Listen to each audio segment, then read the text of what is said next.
In our Chapter 3 notes today, we're going to introduce a new concept, which is the supply and demand model. So this is going to show how in a competitive market, that means one with many producers and many consumers, the relationship between how much a firm is willing to produce and how much people are willing to consume at a price. So a demand schedule is going to be showing the quantity demanded by consumers at each price. Right? And our law of demand just tells us that our slope is downward, meaning as price decreases, the demand increases. So that makes sense. If your iPhone suddenly gets cheaper, maybe more people are willing to buy the iPhone. So our demand will increase when the price decreases. Then we have things that shift the supply curve. Shift the demand curve. Oof. All right, so a change in a price of a related good, so a substitute or a complement, would change the demand. The change in income, so if you're suddenly making more money, that could change your demand for a good. And a change in taste, so that would be like a style or a lifestyle choice. We also have changes in expectations could change your demand. So if you're expecting the market for a good is going to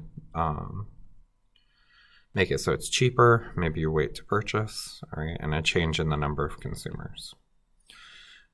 We have this elasticity idea come into play, and this is just going to be the sensitivity of the amount we demand to price. So it's kind of looking at the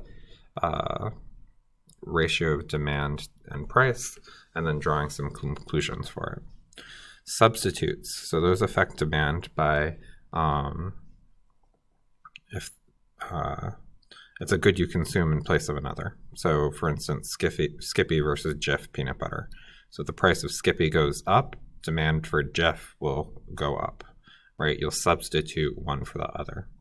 A complement is something that people normally buy together. So that would be like Jif and Smucker's. People buy peanut butter and jam together. So if the price of the Jif goes down, then you could expect the demand for Smucker's to increase. Then we have types of goods. So these are what depend on your income changing. So if you've got a normal good, that's something you'll consume more of when your income goes up. An inferior good is something you'll consume less of when your income raises. So a normal good could be like shoes. Maybe you are interested in getting more shoes. So when your income goes up, you have more money to spend on shoes. Inferior good could be like ramen. Maybe it's necessary to eat when you don't have a lot of money, but when you do, you're not as interested. And then we have luxury goods, which you have to reach a certain income threshold in order to consume. This page just shows us factors that shift our demand curve and which direction they shift the curve. So you don't need to write all this down because it's going to be in OneNote for you, but just give these a gander. Then we look at the other side of things, so the supply curve.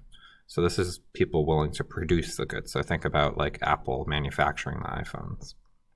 So things that affect their supply are changes to input price, so the stuff that they make the good out of, changes in the price of a related good, so of a substitute or complement, changes in technology, so are they getting better at making it, changes in expectations, so if they're expecting demand's going to go down, then they'll start making less of the product, and changes in the number of producers. So now that we've identified shifts of the curve, we have to talk about the relationship between a movement along and a shift. So a movement along a curve occurs when the other curve shifts. So if we shift demand, then we move along supply. All right. So we're going to be looking at the quantity demanded and the quantity supply. All right, just remember that a shift along one curve is a movement along the other. Once again, we've got a bunch of diagrams here that talk about factors that shift the supply curve. Important, but we have it in OneNote, so you don't need to write them all down. All right, so then we introduce this idea of a market clearing price.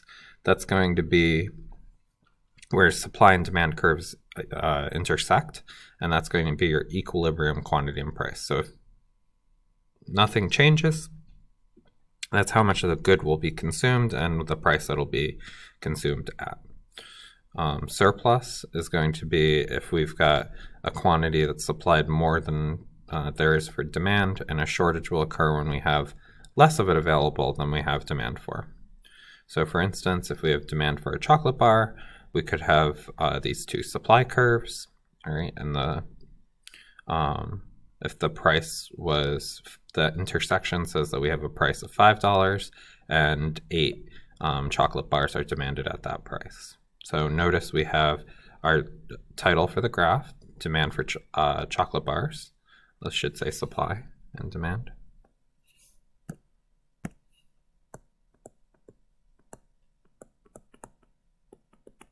And then we have our P's and Q's, the price and quantity on the axis, vertical and horizontal axis respectively.